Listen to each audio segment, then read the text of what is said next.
大家好，欢迎来到智享财经，我是李志。最近我看了很多的评论，大家对于2020年的整个一年的投资思路的分歧还是比较大的。分歧大意味着什么呢？我觉得有两个，一是意味着投资的难度加大了，第二意味着市场并不会出现太多的意外。为什么呢？因为所有的意外所有的可能性大家都已经想到了，自然呢就不会有太多的出乎意料。那么究竟2022年我们面对的是什么样的一个投资的迷雾呢？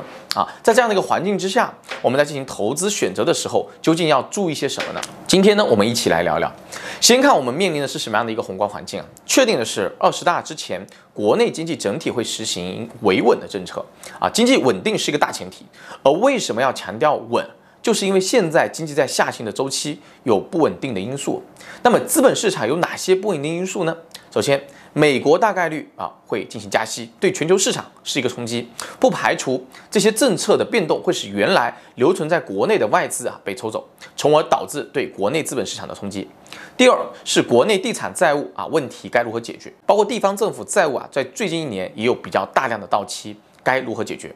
降息降准只是配合房住不炒的一个政策，是短期的救急，本质问题并没有完全解决。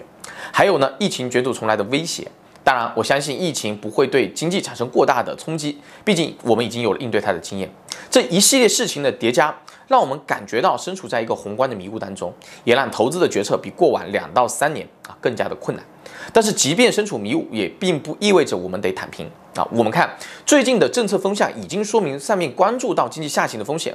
也知道过去一段时间宏观调控的措施有点用力过猛。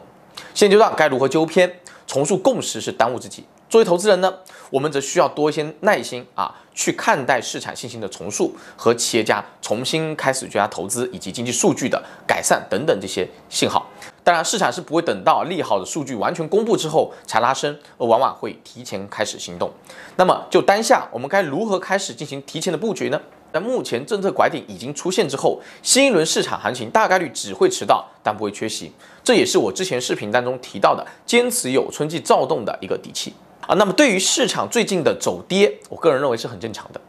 目前正是各大机构为了全年调仓布局的一个时机，所以不必过于忧虑。而其中呢，有一个经济数据也显示了一个比较良好的预期，就是 PPI。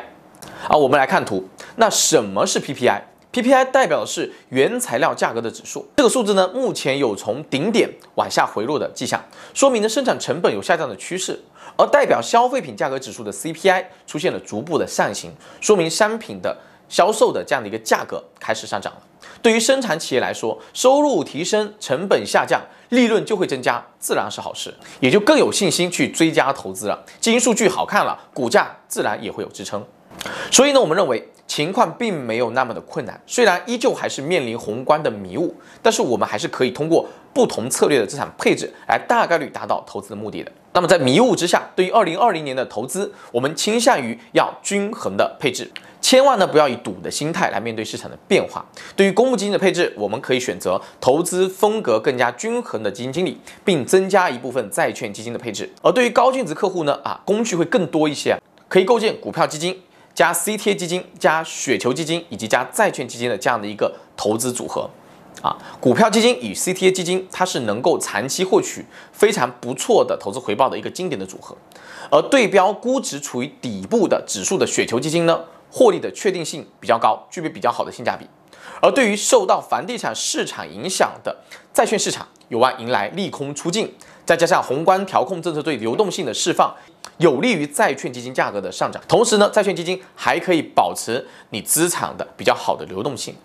在仓位的控制上呢，要时刻对美联储收水和加息保持警惕。目前呢，较难判断对于全市场的这个加息的影响会有多大，所以呢，有必要增加投资组合当中的反脆弱性，留出可加仓的一些空间和子弹。好的，关于2020年的资产配置分享就到这里，我是李志，我们下期见。